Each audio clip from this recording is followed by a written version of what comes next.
Good morning, good afternoon, good evening, especially good evening to our speaker today. I'm Christine Hancock from C3 Collaborating for Health. We're a London headquartered charity working globally to prevent non-communicable diseases. Please can I ask you all to mute during the presentation? And as I said, very pleased to welcome you all to today's seminar. C3 Collaborating for Health believes in working with the whole of society and communities to prevent chronic disease, the major diseases facing people in all countries in the world. Since our beginning, we've had international seminars, as we think there's so much opportunity to learn from people from different parts of the world, different cultures, different approaches. There used to be, of course, very exclusive, wonderful breakfasts in central London where people came and got to know each other and mingled. And of course, 3 years ago, we changed that. And like most people, did much more of our work online. And while we miss the coffee and the contact and the hugs, we are able to reach more people. And perhaps as important, we're able to invite speakers from different places without having to wait for them to come through London. And you couldn't be further away than today's speaker. So really delighted that Dr. Briar McKenzie is with us this morning. We're recording, as you heard, and please keep your microphone on mute and use the chat column to ask questions, to make suggestions. But I'm going to hand over now to Briar to thank her very much for staying up late, and thank everybody else. Well, no, maybe several people for getting up early. And I'm conscious that once or twice we always have somebody in the middle of their night, but hopefully most of us relaxed, comfortable, and really waiting to hear, Briar, from you in these just a few days after International Women's Day. So really looking forward to hearing. Over to you now. Thank you so much, Christine. It's a pleasure to be part of the seminar today. I will just share my screen and get all of that set up and check that it's working. So,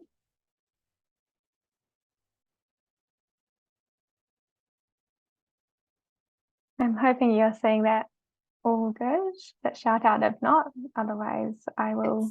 It's all fine. Perfect. Thank you. Thanks so much. Great. Okay. Yes, like I said, thanks so much for the opportunity to present today. I'm really looking forward to discussing this topic with you all. Just as some context, I work within the Food Policy Division at the George Institute for Global Health. For those who aren't familiar with the George Institute, we are a global not-for-profit medical research institute that was established in 1999. The George has offices in Australia, the UK, China, and India, and has a mission to improve the health of millions of people worldwide. And I'm currently working remotely, so I'm joining the call today from Christchurch, New Zealand. So as an outline for this presentation, I'm hoping to cover these few things. So I hope to set the scene about why to focus on sex and gender when looking at diet and disease. I have some examples of conducting sex and gender research, so including overview of some sex differences research, and also some case studies from Fiji, focusing on the relationship of gender with diet. And finally, I hope to end on where to next in terms of strengthening the inclusion of sex and gender considerations in research. And I understand we've got quite a bit of time for discussion, so I'm really looking forward to talking about this topic more broadly with you all. So firstly, why focus on sex and gender when looking at diet and disease? So I want to start by taking a moment to premise the terminology that I use in this presentation. So I'm referring to gender in terms of the socially constructed roles, behaviours, expressions and identities of girls, women, boys, men, and gender diverse people. Whereas with sex, referring to the biological attributes of humans and animals, including physical features, chromosomes, gene expression, hormones, and anatomy. So in terms of sex and gender considerations in research and why the need to focus on this, this really comes from a long-standing bias against women and people of other gender identities in research more generally. For many, many years, the world around us has been informed by research done predominantly on white men. This white male reference has meant that society has been designed to work better for men than people of different gender identities. From a medical research perspective, this is exampled through most medicines being tested on men and formulating medical guidelines based on the male reference. And a lot of this work has then assumed appropriateness for women and people of other gender identities as well. This obviously leaves a big gap in our understanding and is a big issue in terms of health equity. And there are biological differences between women and men that might mean that medications or guidelines are more or less effective. And there are also social and cultural impacts that mean that there are likely to be gender differences in terms of how people interact with health systems and how or if they receive the care that they need. So there are global goals, which I'm sure many of you are familiar with, that aim to sort of achieve or work towards health for all. Like the Sustainable Development Goals, some of the diet-related ones I've highlighted here. And I really do believe that sex and gender equity is a cross-cutting issue across these goals, which we will get into a bit more. So in terms of the burden of disease, the leading cause of death globally is cardiovascular disease. And you'll see from the left-hand figure that the burden of different diseases really differs throughout the life course for women, which is shown on this side, and men on this side. Historically, a lot of women's health agendas have really focused on reproductive health and maternal health, which is really important. But when you look at the disease burden, you can really see the need to focus on non-communicable diseases throughout the life course for women as well as men. This need has led to multiple calls to action in the past 10 years particularly, including this example here from the NCD Alliance with their infographic on a call to action for women and non-communicable disease. It's quite a good document, the sources there to see the full thing.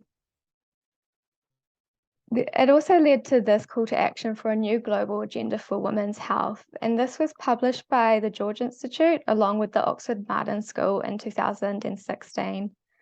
I'm highlighting this paper because I think it's a really good document, but also it really inspired me as a researcher to look at sex and gender differences in the diet-related burden of disease. So this publication included some work from researchers at the George Institute, so from Mark Woodward and Sunay Peters, which showed that women have a greater additional risk from common risk factors compared to men for conditions like heart disease and stroke, which you can hopefully see from this side where the great additional risk is for women, highlighted for smoking and diabetes. So yeah, it really did get me thinking about what this might look like in terms of diet and disease outcomes.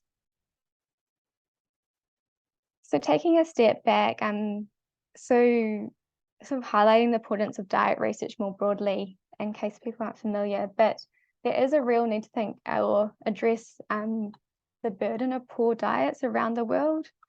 Poor diets are responsible for around 11 million deaths a year, with the leading cause of diet-related deaths being cardiovascular disease. This means that poor diets are linked with more deaths globally than smoking.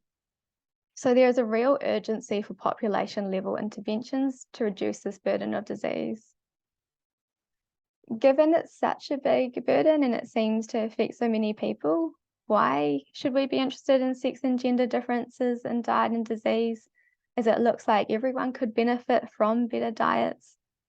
Well, hopefully I've already slightly addressed that, but in terms of diet specifically, we do need to still understand if there are differences by sex or gender in order to develop appropriate policies and implement interventions. I also think diet is a really important area that may have biological sex differences along with gender differences as well. Given that diet is both necessity in terms of you need to eat to survive, and women and men have different requirements for certain nutrients. And then also from a social or cultural point of view, given the role that food has in sort of bringing people together and in different cultures. So I'll now move on to some examples of conducting sex and gender research. And to begin with, I was really interested in understanding how good men and women are at telling us what they eat. This may not sound very interesting to some people, but personally, I was very interested in understanding this, and I think it has relevance in terms of understanding sex differences in diet and disease more broadly. This is because in public health research or nutrition research, you normally get an understanding of what people eat through self-report. So people report what they eat over a certain time period, whether that be a day, a week, or sometimes even frequency of eating certain foods over a month or a year. This means that there is some room for error. And what I found when I was sort of reading nutrition studies is that quite often a limitation would be highlighted in terms of diets being self-reported, and also potentially that women and men might report differently. So there's the sense that women might be poorer reporters than men, which people tended to link to things like diet culture, where women may not want to report everything that they eat. So I thought that was really interesting, and I couldn't really find any sort of quantitative or hard evidence to back it up. So we looked at that by looking at self-report intake compared to an objective measure, so energy expenditure. We did this in a systematic review and meta-analysis of over 30 studies, and found that women and men, basically across all measures, misreported what they ate, but they misreported it to a similar degree. So they underestimated how much energy they took in, basically, by a very similar amount. I will say, actually, for the slides with published papers, I have put QR codes in the corner if people are interested in reading more. So if you are into stats and figures, I have put the main figure from that work here, which basically just shows the diet assessments down this side. If it's underestimated, the line will be on this side, which you'll see is similar for women and men. And then when we looked at the difference in differences, that in all but one situation where there were limited studies, they all crossed that middle line, which meant there was no difference. So next, we're quite interested in understanding if dietary behaviours and cardiovascular risks differ between women and men. For this, we used data from 25,000 participants across 7 low and middle income countries. So this used data from the World Health Organization Non-Communicable Disease Risk Factor surveys. They collect standard information on dietary behaviours, so fruit and vegetable consumption, salt use, and types of fat and oil used in cooking. They also take some measurements in terms of weight, height, they do blood glucose and blood pressure. And what we found from this work was that a similar and very low number of women and men reported good or positive salt use behaviours and fruit and vegetable intake.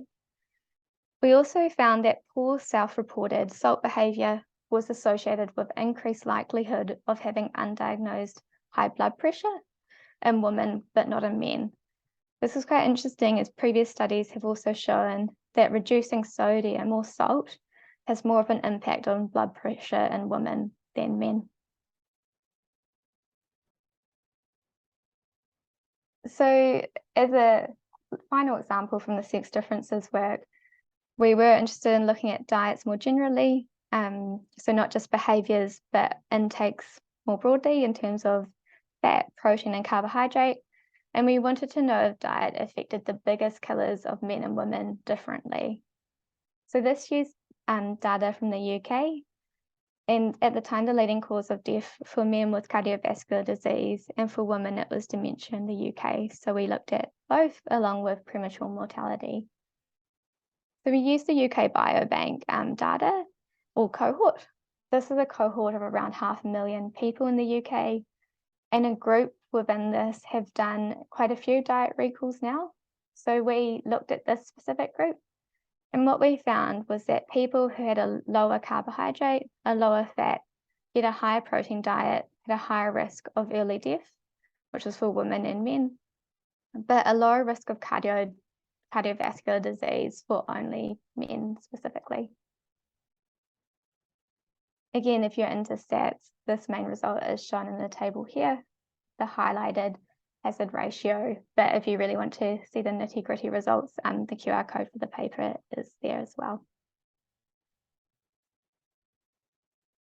So I think this just touched on 3 studies that we have done at the George, but there is a growing body of research into sex differences in diet and disease, which is great to see. I think these studies sort of show quite a scattering or range of results. And I think from the first example, in terms of diet methods and finding no results, it sort of highlighted that it's still important to understand when there isn't a difference, along with understanding when there is. So yeah, I think to some extent they did leave us with more questions than answers, but also made me think more about the role of gender in diet-disease relationship, which leads to the next piece of work. So I will touch on these 2 case studies, which are both based in Fiji. And I just want to highlight that these studies were conducted in close collaboration with researchers from Fiji National University, along with a collaborator from the University of Otago as well. So to premise the focus in the Pacific Islands more generally, Pacific Island countries experience some of the highest rates of non-communicable disease. And the key contributing factor to this burden is the transition from more traditional plant and seafood-based diets to westernized diets higher in fat, salt, and sugar. The focus for the 2 studies I'm presenting on was in Fiji, which is an upper middle income country. If you look at the map, you can see it here. There are 2 main ethnic groups. So there's Aitoke Fijians or Fijians with Indian heritage. There are differing burdens of disease by ethnicity and by sex as well. So Aitoke Fijian men have a higher risk of dying from cardiovascular disease than other groups. And then almost twice the number of women compared to men live with obesity in Fiji, with the highest prevalence for Aitoke women. So the aims for these 2 studies was firstly to investigate perceptions around diet and the ability to consume a healthy diet. And then secondly, to explore to what extent nutrition and health-related policies in Fiji incorporate gender considerations, and to explore key stakeholder perspectives on the importance and feasibility of incorporating gender-responsive measures. So for case study 1, so we tried to focus on getting an in-depth understanding on sort of the influence of gender and the ability to have a healthy diet. We did this through focus group discussions. So we had 6 focus group discussions with at least 10 people in each group, with women and men separately.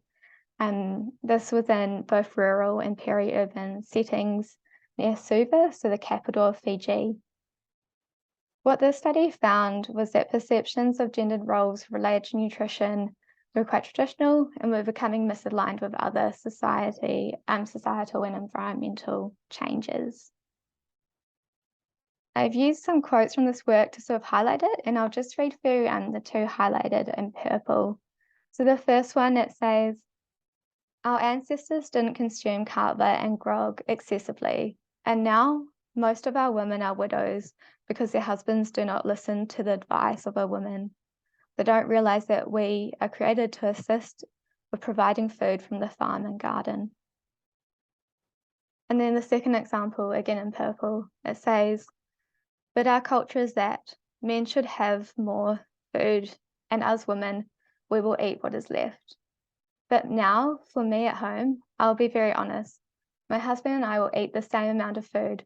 Sometimes I'll eat more food than him, and he will say, hey, you have more, and I will tell him I'm doing more work than you.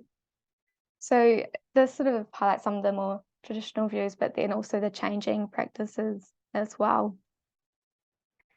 And these sort of focus group discussions did really highlight the need from the community level in terms of to focus on gender in terms of the access to healthy food and diet-related policies, which leads into the next case study.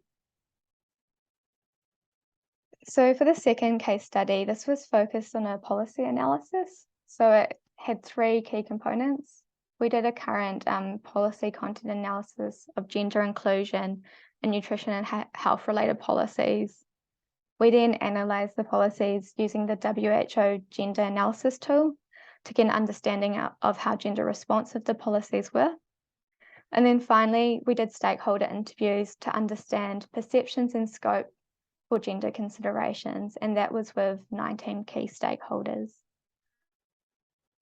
So out of the 11 policies, we found that only 1 was classified as gender responsive.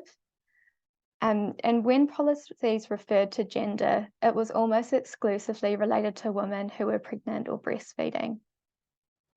The stakeholders identified that there are gender equity issues around nutrition and health in Fiji, but didn't really express a need for this to be a focus within policies.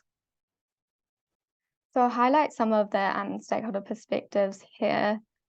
Again, so saying in purple in the lower left-hand corner, it says, no, I'm trying also to get away from the idea that women should be responsible for their own health issues, but also for their kids' health, because then we place the whole responsibility of nutrition on women, which I feel that is very unfair. And then again in purple, it says, we engineer the thought process where women are the nurturers, the feeders, and sometimes they give everything and there's nothing left for them. But this is all contrasted by this quote down the bottom right-hand side in grey, which says, because if we were to demarcate to between men and women, I mean, already we are preempting and we are differentiating. This is the emphasis that we place on men, and this is the emphasis that we place on women. So this person was getting at like this worry that if you set out to focus on certain groups, you will find a difference, even though it may not be needed to focus on, which was a bit of an interesting finding as well. So the policy work led to, and also building on the focus group discussions as well, it sort of led to these 4 key recommendations. The first was around framing gender considerations in ways that are actionable and inclusive of a range of gender identities. Because what we found both in the focus group discussions and also in the policy work was gender was often viewed in terms of women only, and not the fact that gender includes like a whole range of identities as well, including consideration of men along with women and people of other gender identities.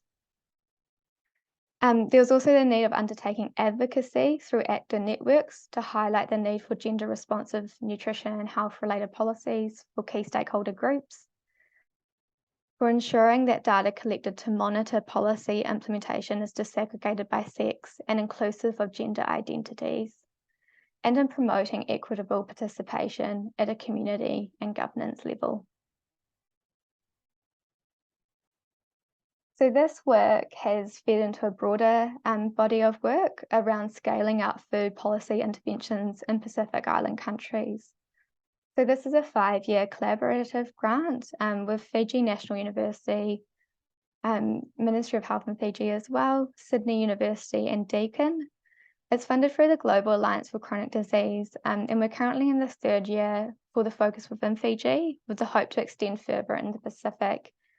And the work that I've just presented on has helped with further engagement with policymakers, but it's also helped in terms of the work in assessing the food environments and getting a better idea of nutritional intake in certain areas of Fiji as well. So into the last section of the presentation, in terms of making sex and gender research more commonplace. So I was thinking about progress in terms of this, and I think it made me reflect on a few things, but access to safe, healthy and nutritious food should really be is a human right, and it is needed to prevent disease as well. In the last 3 years, there have been many crises that have either started and are continuing today, from the COVID pandemic, global conflicts and unrest, a number of extreme weather events, all of which impact on food systems and potentially have negative impacts on gender equality as well. Without more broader gender equality, I don't believe we will achieve proper food security, which with food security, also referring to nutritious, healthy and safe food as well. And I also believe the lack of gender equality in other areas have ripple effects into diet and NCDs and will continue to. So I've highlighted some snippets from the United Nations Progress on Sustainable Development Goals, which I highlighted at the start of the presentation. But this is the gender snapshot for 2022, so towards the end of last year. And I think it's not many of those stats are great, but I think link into the need to keep focusing and working towards this space. From a research perspective and making sure that sex and gender are considered to improve the diet-related burden of disease for all, I think this really links into the need for safety nets to ensure that this work continues to be done in its more standard place. What I've done is highlighted 2 projects within the George, but I know there's other projects more globally as well. One is from Australia, and it's a sex and gender health policy project, which is a really good website. I should have put the link there as well, but if you search that, you should be able to find it, around understanding, promoting and developing policies for sex and gender sensitive research across health and medical research. And the figure on the left there is from them, which is showing how established research practice can be moved through interventions to sex and gender sensitive research. A project has also launched recently in the UK, which is the Message project, and that's really focused on the co-creation for developing best practice recommendations and a policy framework for funders and regulators to ensure equity in biomedical research in the UK. And then to touch on some concluding thoughts, there's probably more than this as well, but I did want to highlight just these 4. So hopefully I've highlighted throughout this as well that women and men experience non-communicable diseases, particularly cardiovascular disease, across the life course. And there's different points of focus throughout that too. We really need to prioritise the routine collection and analysis of data disaggregated by sex, gender and other intersecting characteristics to track progress towards targets and identify and address barriers that impede women, girls and other groups experience marginalisation from accessing health promotion, prevention, diagnosis, treatment and care. And I think while the importance of this has been recognised through growing research evidence, few countries have policies in place to ensure that sex and gender are considered and addressed in funded research projects, which links back to those 2 projects I just highlighted from Australia and UK, which are aiming to support this. And finally, I think it's really the importance of building stakeholder coalitions between research institutions with civil society organisation and communities or people with lived experience, which I've hopefully illustrated through the Fiji case studies. So thank you so much for your time and for being able to present today. And yeah, I did also want to thank everyone who contributed to the research, both in terms of authorship, but also participants. So really looking forward to discussing this with you all. Thanks. Briar, thank you very much. That was fascinating. And we will, of course, circulate share the recording. and I'm sure if Briar is happy, we can share slides separately, but the recording certainly. Really, really interesting. It seems like only yesterday we were complaining how the Millennium Development Goals, the one that was failing was the maternal and child health ones, and that has, while not enough has been done, it has been raised much more, I think, up the agenda, particularly in low-income countries. But what you've highlighted, I think, is incredibly important in terms of a broader approach to gender issues. So I'm waiting for colleagues to ask some questions. But also, I think, in addition to your own work, which is fascinating and lots there to read more, is the impact that the George Institute overall has on the research agenda for global health, and particularly the area that is really key to us at C3, but to the world in general, is the prevention of chronic disease of NCDs. So it's fascinating, and a lot in your, thank you so much for circulating the QR codes, because I think most, I guess all of the articles have got lots more of real interests to look at. I'm a participant in the UK Biobank study, so I'm always always have a little frisson of enthusiasm that I've made a contribution when I see, and it's such a big and important collection of data from that point of view. So Andy Jones, I think, is going to ask. So I'm going to, when there are questions around, I'll ask people to unmute and ask their own questions, so you don't hear my voice all the time. So Andy, over to you. Please ask. Thanks. Question. Thanks, Christine. And well, first of all, I mean, well done for that productivity, Briar. I was really impressed that you had so many detailed papers in such a short period of time. Really nice suite of work. I hope you managed to sleep a little bit in between writing all of them. But my question sort of spans the papers, really. So you presented the work on the sort of scientific evidence of the roles of sex and gender as a determinant of sort of diet and health, and then spoke about policy. And I wonder if we're in a little bit of a sort of stuck cycle here, in that, I mean, I was interested, you said when you sort of did your gender proofing of policy, the only thing that really came out was around breastfeeding. And of course, that's a more visible characteristic and probably easier for policymakers to get their head round. Whereas some of the other things that are much more subtle and less immediately apparent, but then flipping that to the other part of your suite of work, we lack scientific evidence on the role of gender and sex in diet and health. And I wonder what needs to happen to get stuff unstuck. Does it need to be more policy driven? Do we need more evidence? Is it a bit of both? How do we move it forward? Yeah, I think that's an excellent question and a tricky question as well. I think it's, well, my feeling is it's a bit of both. I feel like the evidence helps with the policy, but how to frame this? To some extent as well, I think the policies in Fiji, they're focused on non-communicable diseases. There's clear gender or sex differences in these risk factors and in outcomes in Fiji. And we know that diet's such a big determinant of that.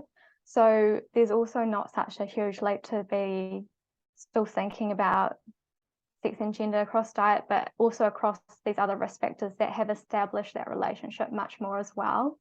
So I do think it can be a cross-cutting theme in these policies to at least monitor, like looking forward to monitor disease risk factors and outcomes that the policies are targeting by sex and gender, to try get a better understanding as well, which then feeds in with the research too.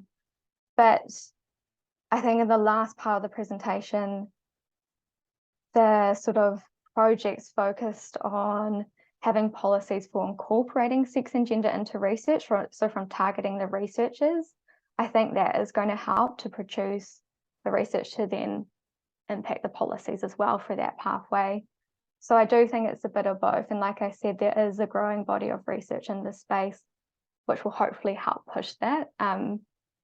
It's kind of like, yeah, how much research do you need? I feel like there's enough. Or yeah, sorry. One of the challenges, isn't it, is around research timescales as well.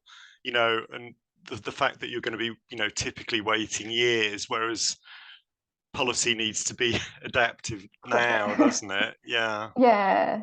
Yeah. So I think from learning from other areas, it can be a bit more applied. But yeah, it's a good question, and I think I probably don't have the best answer for it, but it's something that we do think about a lot.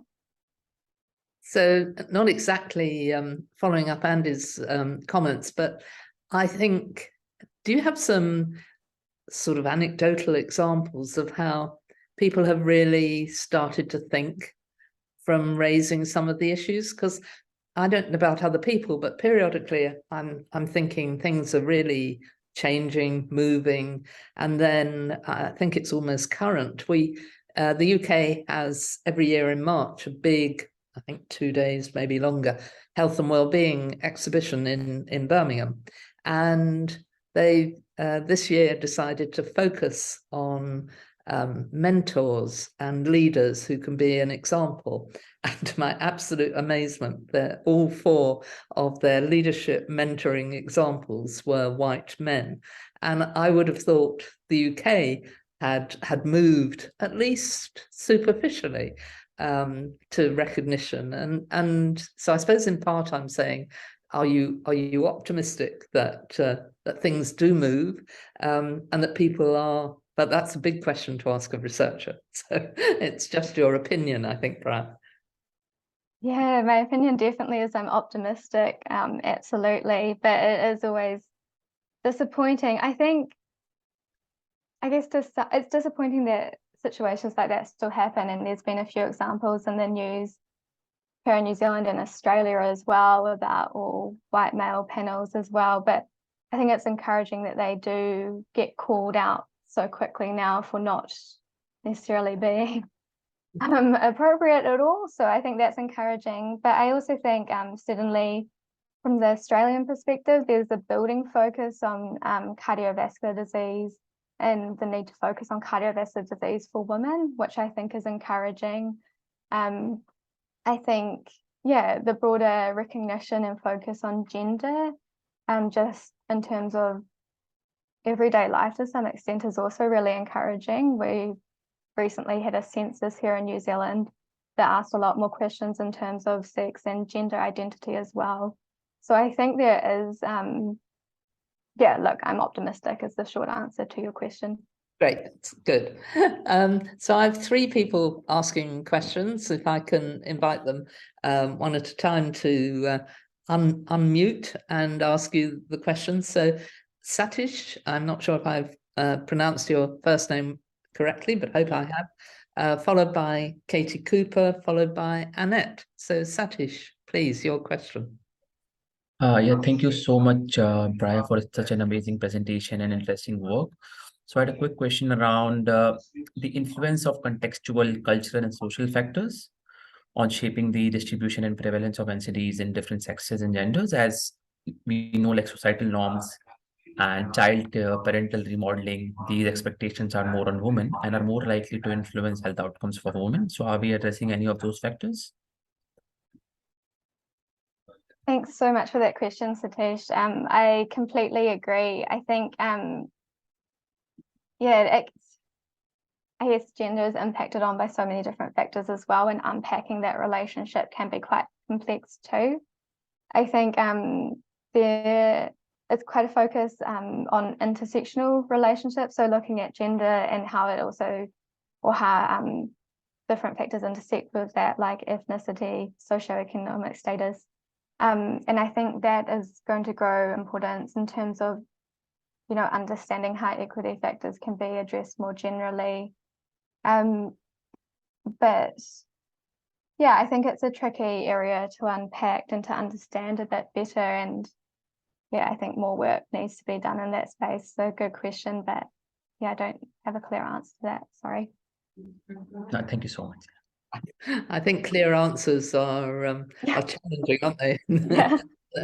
And the questions, almost by definition, if they were that easy, they wouldn't be asked. So Satish, thank you very much for that question. Katie Cooper, followed by Annette. Morning. Thank you very much, Briar. That's fascinating and really great to see that this research is being done. My question is when you talk to policymakers, do they understand the need for this?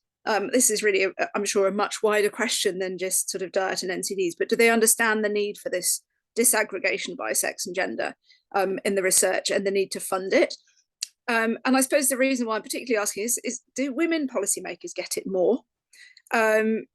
With all the kind of the cultural stuff that goes around, women being the nurturer and, tending to be more in charge of feeding kids and that kind of thing, do women get it more, not just in this country, but maybe in lower income countries? And if so, does that mean that we should be aiming our advocacy more at women on this kind of thing, on taking this seriously? So that's my question. I'd also really like to pick up on what I think it was Michaela put in the chat earlier, about whether it's disaggregated by sex, but also by age, because obviously our hormones change dramatically as we get older. Makes women more complicated, of course. So maybe that's why men get all the research. But I'd like to follow up on her point as well. So kind of 1.5 questions from me. Thank you.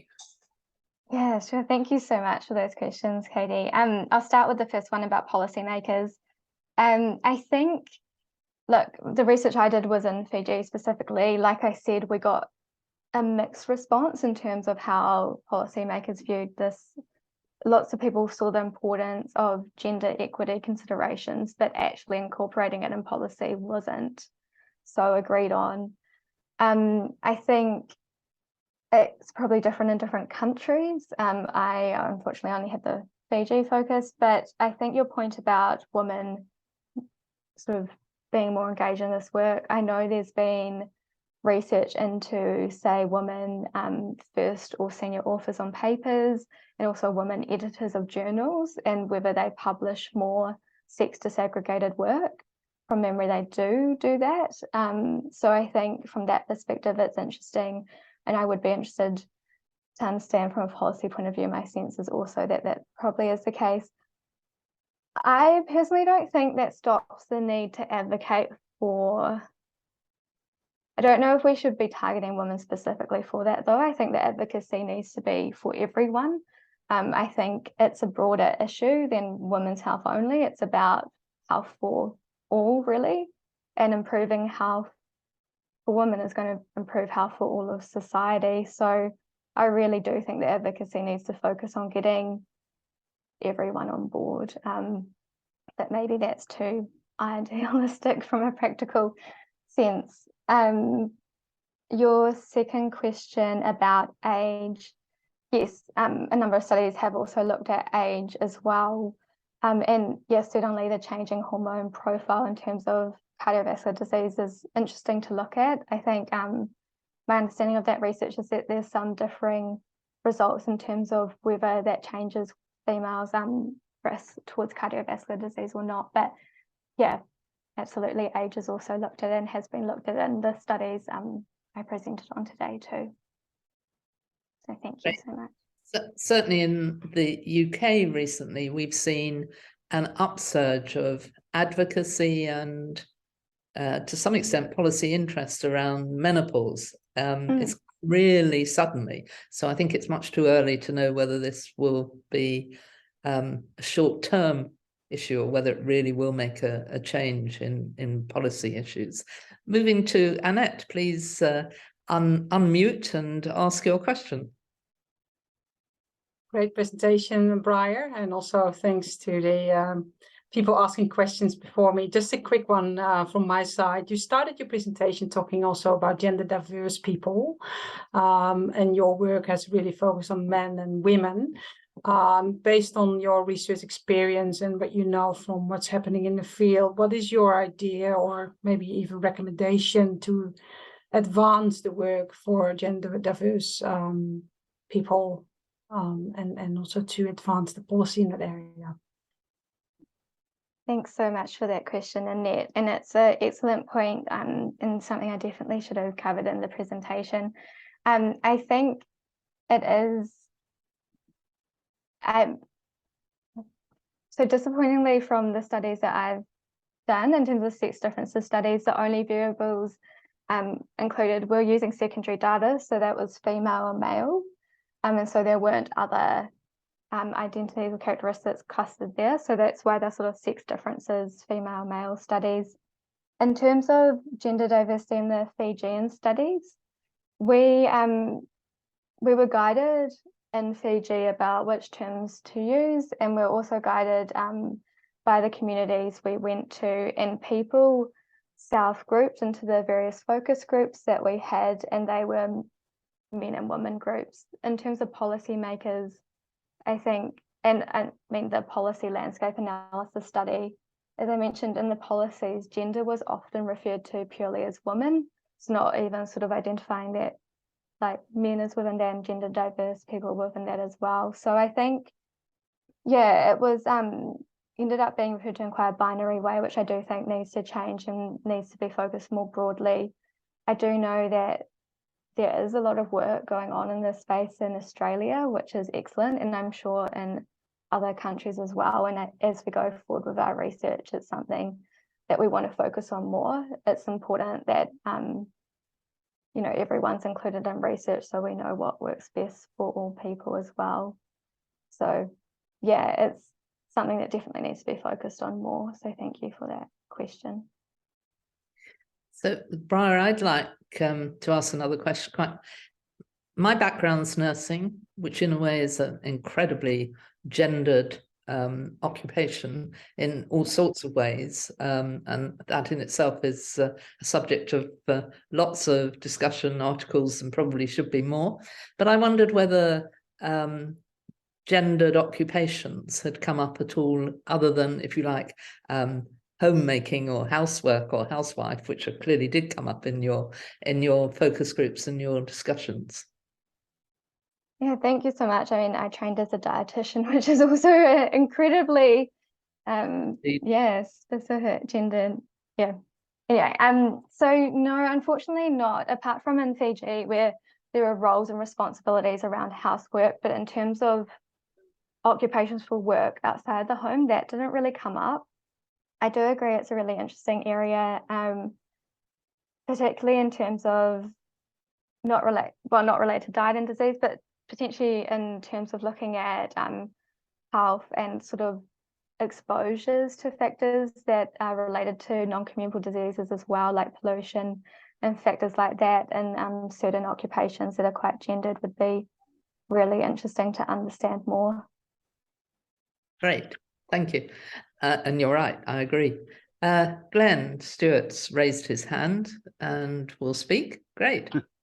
Hi there. Thanks very much for that. That's really interesting. I suppose the sort of the $64,000 question for, I don't know, anyone, well, for me anyway, would be like, if all where's it all gone wrong for men then? So all the research has been on men, the data's on men.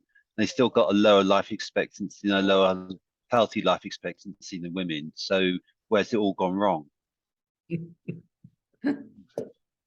There is, an excellent question. Well done, Ben. Yeah, and I'm sure it's a big $sign question as well. I think, I mean, it depends how you look at health as well, I guess, because I think what is interesting, while men do die younger, women live longer in poor health as well. So I think there's that to consider. I think, like I said at the start, there's obviously a real need to look at diet for everyone and improve diet for everyone. I sort of coming from a viewpoint that if we have a better understanding of sex and gender, these interventions might work better for all. So, gender-based interventions, they can target men as well as women, even though, women have been slightly left out from this research. If we have a better understanding of gender differences, maybe this targeting is needed to improve diets for men. And certainly in the UK Biobank, we saw a dietary pattern that was more protective for men, so highlighting that sort of thing as well. So I think it benefits men too, and I think it still shows the need to focus interventions for men, yeah, as well as other people. Thanks so much. Thank you. We have a question from Saba Southey. If you can unmute and ask your question.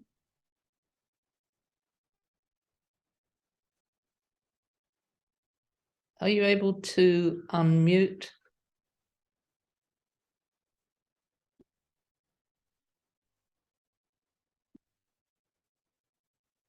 Feels like not.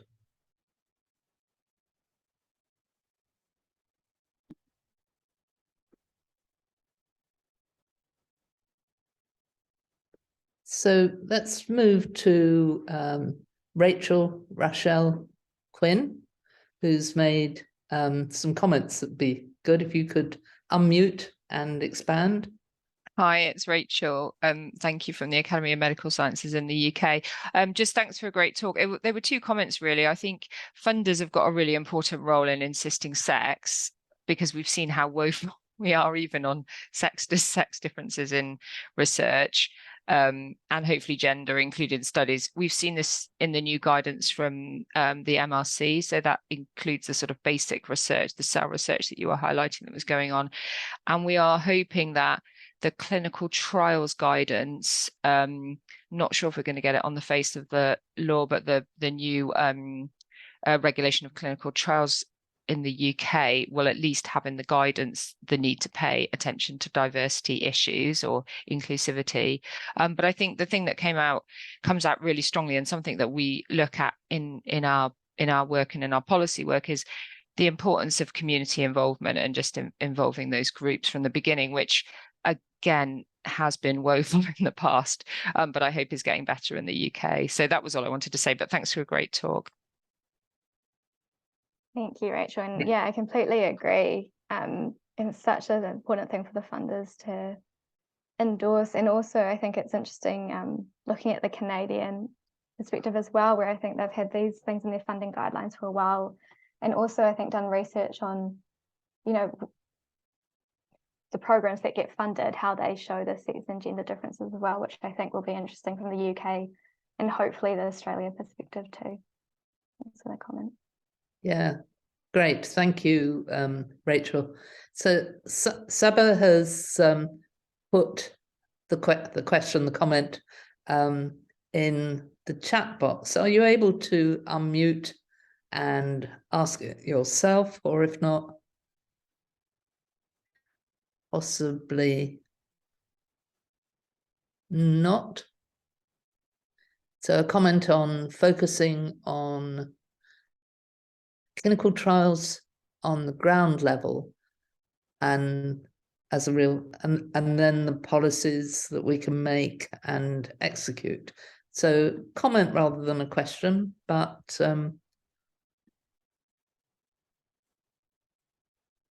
yeah, I'm not much of a clinical trial researcher, but I know there's lots of work around ensuring, representation within clinical trials, at least from a sex point of view. So it seems important that, yeah. Absolutely. And really good to see the geographical spread of the audience, as well as the gender spread of the participants.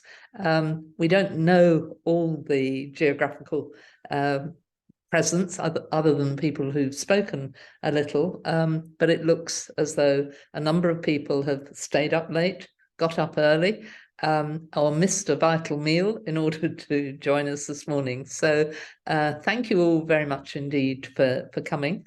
A really big thank you to the George Institute for introducing C3 and Briar together, and we will certainly stay in touch and watch with interest as your work develops and unfolds. C3 will be back with a new international seminar for April after the Easter break in certainly in Western Europe. And look forward to seeing many of you then. But a very big thank you to Briar for this morning's presentation, to the George Institute for working with us in this international seminar and several more during this year. So thank you all. Have a good day or have a good night's sleep, and look forward to your joining us again at a C3 seminar. Thank you very much indeed. Bye. Thanks very much.